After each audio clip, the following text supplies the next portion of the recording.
A very good morning to all students. Today we will study about resistance. Firstly students, resistance is a property of a material. It is a property of a material which offer obstruction to the flow of current. Means students, अगर हमारे conductor में current क्या कर रहा है, flow कर रहा है, करंट फ्लो मीन्स इलेक्ट्रॉन क्या कर रहे हैं, फ्लो कर रहे हैं, तो उसमें क्या करता है, इलेक्ट्रॉन के फ्लो को अपोज करता है ये, या उसके ऑब्स्ट्रक्शन प्रोड्यूस कर रहा है, हिंड्रेंस प्रोड्यूस कर रहा है, ये हमारा क्या है, resistance. So students, we can say that the obstruction offered to the flow of current by a conductor is called resistance. जैसे मान लो स्टूडेंट दो बॉय हैं, एक बॉय यहाँ पे है and another boy this is boy A and this is B. तो student अगर ये बॉय इस डायरेक्शन में मूव कर रहा है, अनदर बॉय इस डायरेक्शन में, और सामने आके बी बॉय क्या करता है, ए बॉय को इस तरह से पुश कर रहा है, तो वो क्या कर रहा है, वो जो चल रहा है उसकी स्पीड को, उसके फ्लो को क्या कर रहा है, ऑब्स्ट्रक्ट कर रहा है, स्टॉप कर रहा है, एक तरह से रोक रहा है. तो उसी को हम ये क्या होगा, उसके बाधा पहुंचा रहा है फ्लो में. तो यही क्या होता है, रेजिस्टेंस. ये किसके फ्लो को रोक रहा है, किसमें बाधा पहुंचा रहा है, ये फ्लो ऑफ करंट में क्या कर रहा है, आपको ऑब्स्ट्रक्शन प्रोड्यूस कर रहा है. Okay students, next we want to know what is the cause of resistance. Then students, cause of resistance. Students अगर मान लो मेरे पास क्या है, कोई भी एक कंडक्टर है, मैंने कंडक्टर ले लिया, कंडक्टर के अंदर क्या होंगे, लार्ज नंबर ऑफ इलेक्ट्रॉन्स होंगे और पॉजिटिव आयंस. तो स्टूडेंट स्टार्टिंग में जब कंडक्टर है मेरे पास, आइसोलेटेड कंडक्टर मीन्स जिसके ऊपर कोई भी एक्सटर्नल फोर्स ना लग रहा हो, या हम कह सकते हैं यहाँ पर जिसके ऊपर हम कोई पोटेंशियल डिफरेंस अप्लाई ना कर रहे हो. अभी तक हमने इसको कोई पोटेंशियल डिफरेंस नहीं दिया, मीन्स कोई बैटरी या फिर कोई सेल वगैरह कनेक्टेड नहीं है, सिर्फ एक कंडक्टर है हमारे पास. तो स्टूडेंट्स क्या होगा, जब आइसोलेटेड कंडक्टर है तो तब हमें देखना है क्या ये इलेक्ट्रॉन मूव करेंगे जो कंडक्टर के अंदर है या नहीं. एक्चुअली में स्टूडेंट्स क्या होता है, ये कंडक्टर में जो इलेक्ट्रॉन है ये कभी भी क्या होते हैं, रैंडमली मूव कर रहे होते हैं. रैंडमली मूव, एक इस डायरेक्शन में, कोई इस डायरेक्शन में, कोई इस डायरेक्शन में, मीन्स रैंडमली जहां इनका मन किया वहां पे क्या कर रहे होते हैं, ये मूव कर रहे होते हैं. तो अब ये मोशन क्यों कर रहे हैं, हमने तो कहा हमने कोई पोटेंशियल डिफरेंस अप्लाई नहीं किया, ना कोई एक्सटर्नल फोर्स मीन्स, तो ये रैंडमली कैसे मूव कर रहे हैं student. Actually electrons randomly move कर रहे हैं due to thermal energy. Thermal energy कैसे स्टूडेंट्स, मान लो ये कंडक्टर है और ये क्या है, बाहर कोई टेम्परेचर होगा, मैंने मान लिया कि बाहर जो सराउंडिंग में टेम्परेचर है वो 28 डिग्री सेल्सियस है, और जो स्टूडेंट्स जो इसके कंडक्टर के अंदर टेम्परेचर है वो मैंने मान लिया 25 डिग्री सेल्सियस है. तो क्या है स्टूडेंट्स, यहाँ पे टेम्परेचर कंडक्टर के बाहर जो टेम्परेचर है 28 डिग्री सेल्सियस, और जो इसके अंदर है वो क्या है 25 डिग्री सेल्सियस. तो बाहर के और अंदर के टेम्परेचर में क्या है, डिफरेंस है, कितने का, 3 डिग्री सेल्सियस का. बाहर का टेम्परेचर ज्यादा है तो अंदर वाला क्या करेगा, ये हीट एब्जॉर्ब करेगा, बाहर से क्या करेगा, ये कंडक्टर हीट एब्जॉर्ब करेगा, और तो हीट एब्जॉर्ब करने की वजह से, जो इसने हीट एब्जॉर्ब की टेम्परेचर डिफरेंस की वजह से, इलेक्ट्रॉन्स को क्या मिलेगी, काइनेटिक एनर्जी. तो काइनेटिक एनर्जी की वजह से ये इलेक्ट्रॉन्स क्या करेंगे, रैंडमली मूव करना स्टार्ट करेंगे.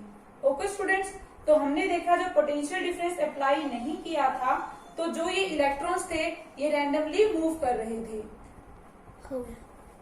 तो स्टूडेंट हमने क्या देखा, जब हमने यहाँ पर कोई भी पोटेंशियल डिफरेंस अप्लाई नहीं किया था, जब हमने यहाँ पे एंड्स पे कोई पोटेंशियल डिफरेंस अप्लाई नहीं किया था, तो हमारे इलेक्ट्रॉन्स क्या कर रहे थे स्टूडेंट्स, रैंडमली मूव कर रहे थे.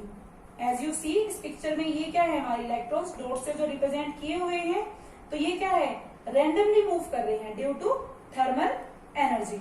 ओके स्टूडेंट्स, अब हम देखेंगे जब इन पे पोटेंशियल डिफरेंस अप्लाई करेंगे तो क्या होगा. सो स्टूडेंट्स, अब हमने क्या किया, उसी कंडक्टर में हमने क्या किया, एक सेल लगा दिया, या हम कह लो सेल लगा दिया. सेल लगाने की वजह से यहाँ इसको क्या मिल गया, पोटेंशियल डिफरेंस, मतलब कह सकते हैं एक तरह से एनर्जी मिल गई इसको।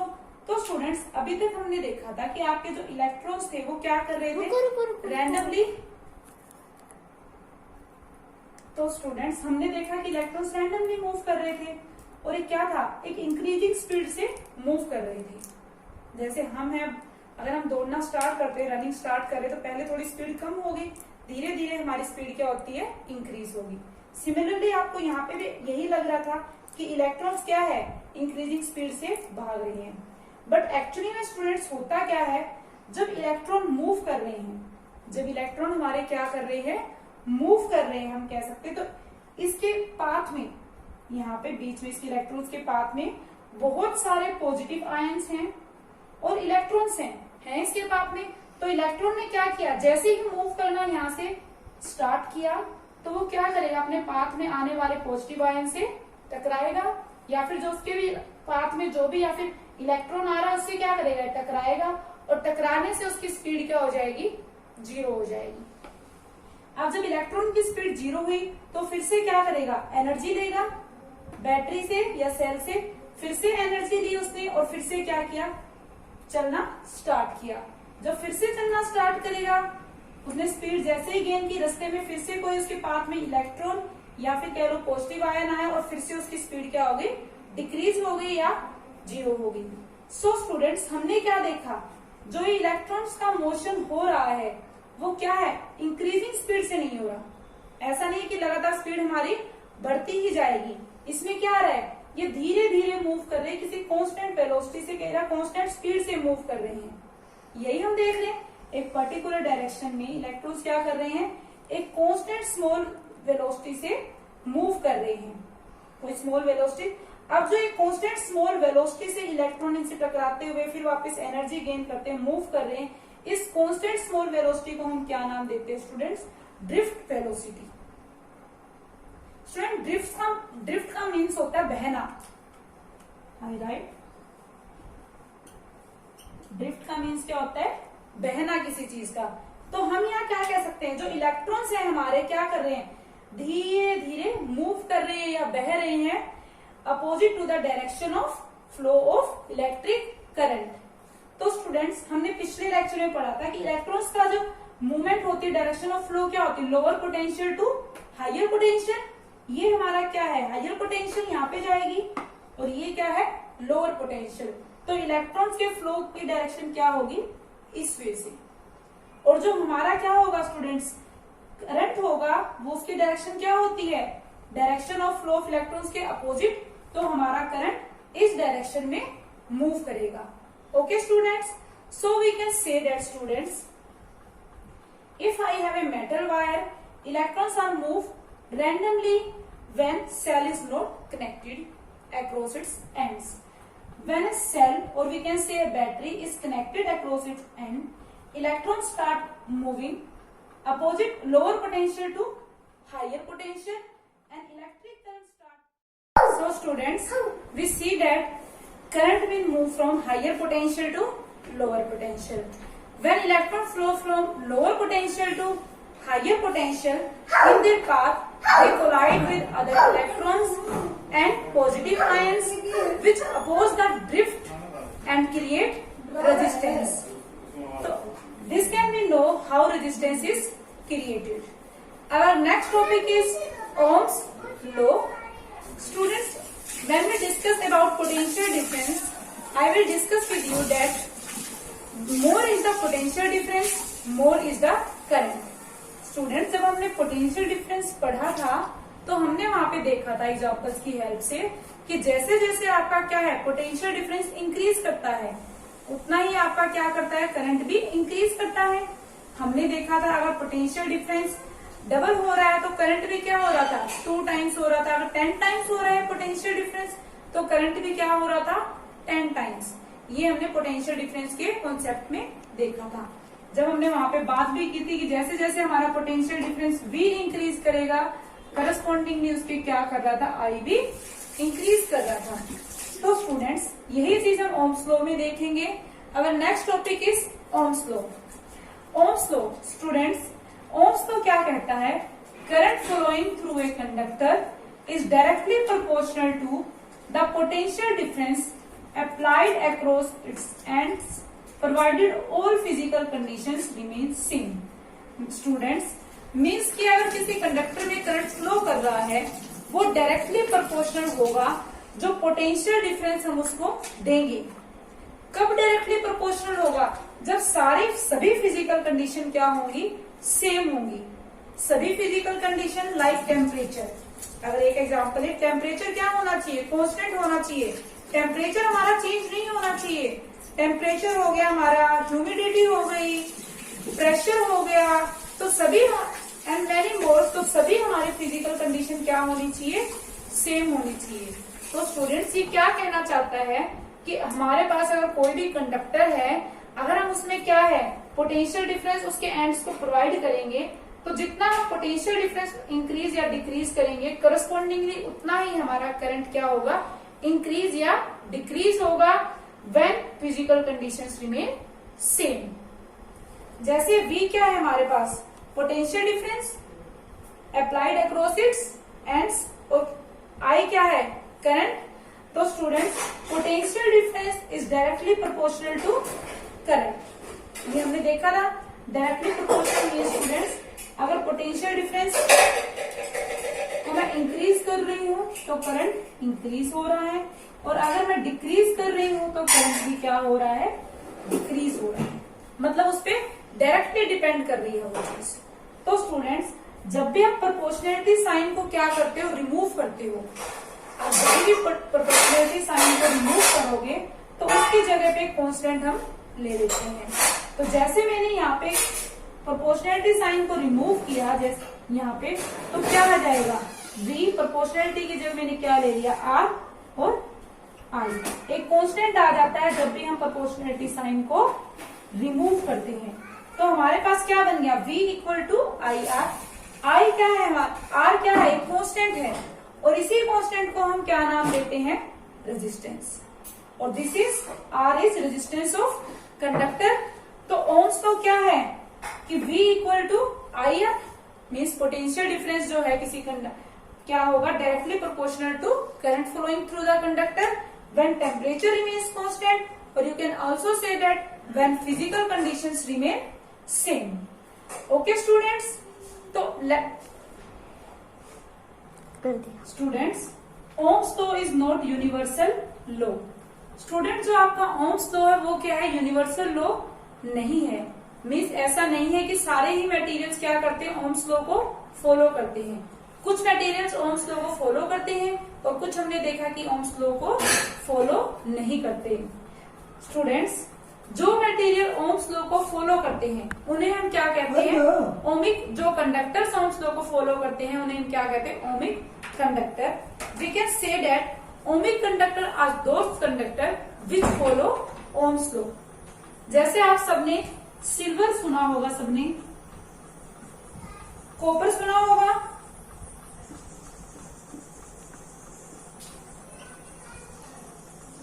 सिल्वर और कॉपर ऐसे एग्जाम्पल हैं स्टूडेंट्स जो ओम्स लॉ को क्या करते हैं?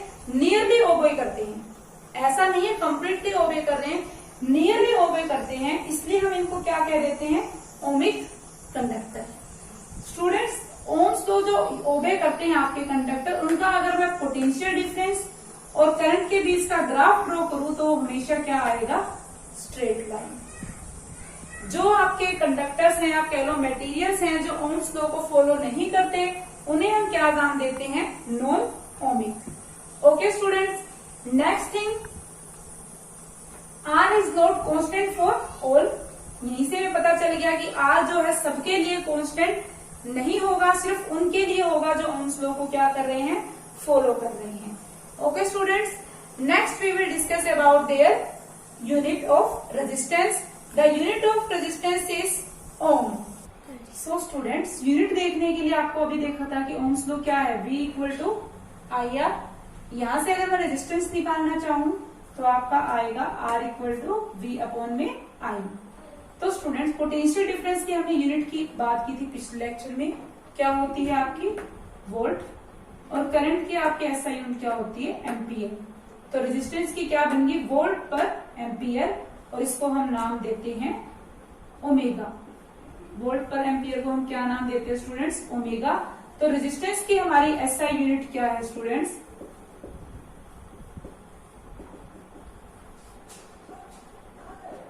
ओम। इसको रिप्रेजेंट करते हैं सिंबल इस वे से, और इस सिंबल को हम क्या बोलते हैं? ओमेगा। तो SI unit of resistance is ohm, और इसको रिप्रेजेंट करते हैं सिंबल से, और जो सिंबल है इसको हम क्या नाम देते हैं स्टूडेंट्स? ओमेगा। नेक्स्ट जो रेजिस्टेंस है स्टूडेंट्स हमारा, ये क्या है? Scalar quantity. स्टूडेंट्स अगर आपको कोई कहे कि 1 ओम को, या रेजिस्टेंस जो है आपका 1 ओम है, उसको 1 ओम को डिफाइन करो आप, तो आप 1 ओम को कैसे डिफाइन करोगे स्टूडेंट्स? हम क्या डिफाइन करेंगे? रेजिस्टेंस आपको पता है यही है 1 ओम। ओम क्या है? वोल्ट पर ampere. So students, resistance of a conductor is said to be 1 ohm if current flowing through conductor is 1 ampere and potential difference applied its across its ends. Students, factors affecting the resistance of a conductor. First factor is length. Student जितनी ज्यादा हमारी wire की length होगी या फिर conductor की length होगी उतना ही ज्यादा कोलिजन होगा। जैसे हमने एग्जांपल वहां पीछे एक्सप्लेन किया था कि कंडक्टर है जहां पर क्या है? बहुत सारे पॉजिटिव आयंस एंड इलेक्ट्रॉन्स। तो जब इलेक्ट्रॉन मान लो यहां से मूव करना स्टार्ट किया तो कोलिजन हो रहा है positive ion and other electrons के बीच में। तो जितनी लंबी स्टूडेंट लेंथ होती रहेगी उतना ही ज्यादा क्या होता रहेगा? कोलिजन होता रहेगा। तो जितना ज्यादा कोलिजन होगा उतना ही ज्यादा वहां पे क्या होगा? रेजिस्टेंस प्रोड्यूस होगा। तो हम क्या देखते हैं कि जो रेजिस्टेंस है वो क्या है? Directly proportional to length. Means जितनी हम लेंथ बढ़ाएंगे उतना ही हमारा रेजिस्टेंस क्या होगा? इंक्रीज होगा। सिंपली जैसे मैं आपको एग्जांपल दूं, कोई एक रोड है जिसपे हैवी ट्रैफिक है और एक शॉर्ट रोड है और एक बहुत ही लंबा क्या है? रोड है। इस पे भी हैवी ट्रैफिक है। अगर एक कार को यहां से मूव करके यहां पहुंचना है तो उसके क्या है? कोलिजन के चांसेस कुछ कम है टकराने के, मतलब टकराएगी, but as compare to this इसमें क्या है? बहुत ज्यादा है इस वजह से बिल्कुल। तो उसी तरह से आपके जितने ज्यादा यहाँ पे क्या होंगे? पॉजिटिव आयंस और अनदर फ्री इलेक्ट्रॉन्स होंगे उतना ही ज्यादा उनसे क्या होगा? कोलाइड होगा। लेंथ बढ़ेगी तो ऑटोमेटिकली क्या है? हमारे पॉजिटिव आयंस और इलेक्ट्रॉन्स इंक्रीज हो रहे हैं। तो हमने क्या देखा? जैसे जैसे हम वायर की लेंथ इंक्रीज करेंगे वैसे वैसे हमारा रेजिस्टेंस इंक्रीज होगा। तो students we can see that when we increase the length of wire, collision suffered by moving electron will be more. More will be the collision, more will be the resistance produced in the wire. So length is directly proportional to resistance. As we increase length, resistance which also increases. Our second factor is, students,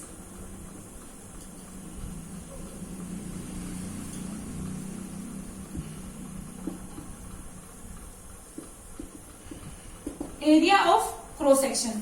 students मान लो हमारे पास 2 wire हैं। एक wire ये है thin wire and दूसरी wire कुछ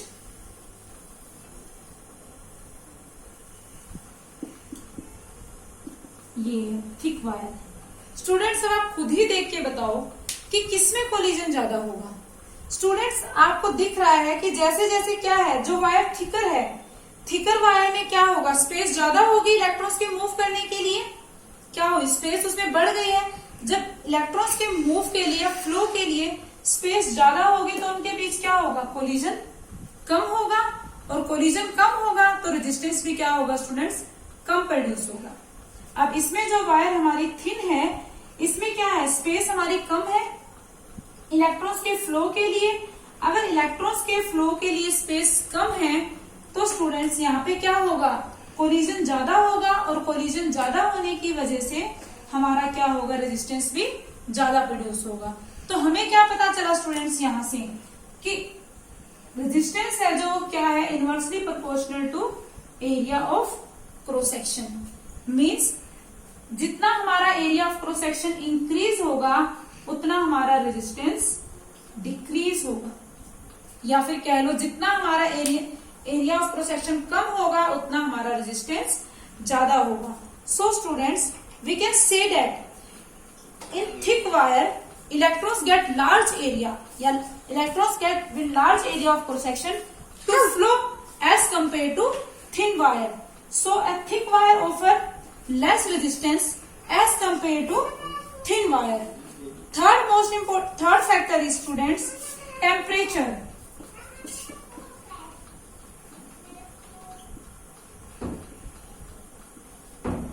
As you all know that what is temperature में क्या होगा, as we increase temperature kinetic energy of positive ions and electron will increase. As kinetic energy will increase, electrons will move more fastly and they will collide with one another fastly, so resistance will increase.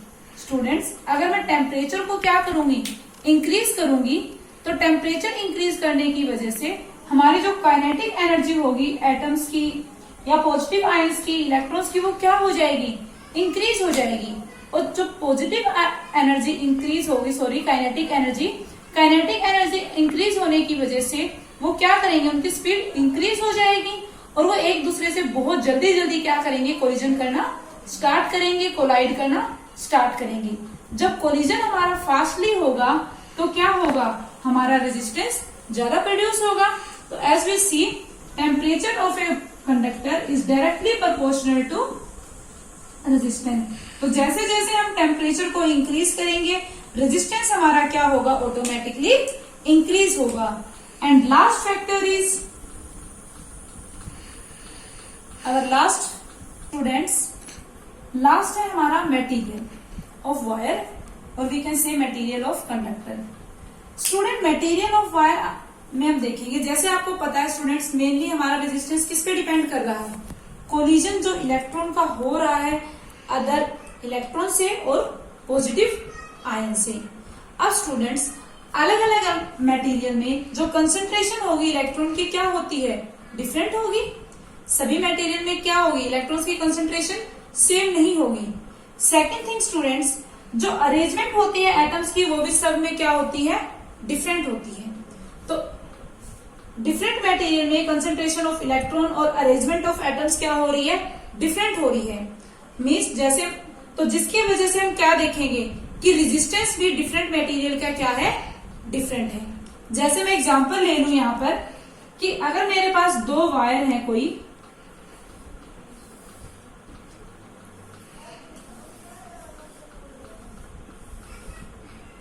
दोनों की length क्या है, same है, और दोनों का area of cross section भी क्या है, सेम है. लेकिन स्टूडेंट्स, दोनों की लेंथ और area of cross section same होने के बावजूद भी दोनों का रेजिस्टेंस सेम नहीं होगा, क्योंकि दोनों क्या है, डिफरेंट मटेरियल की हैं.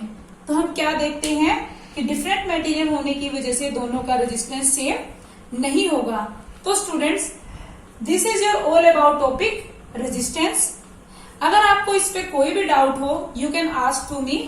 Okay students.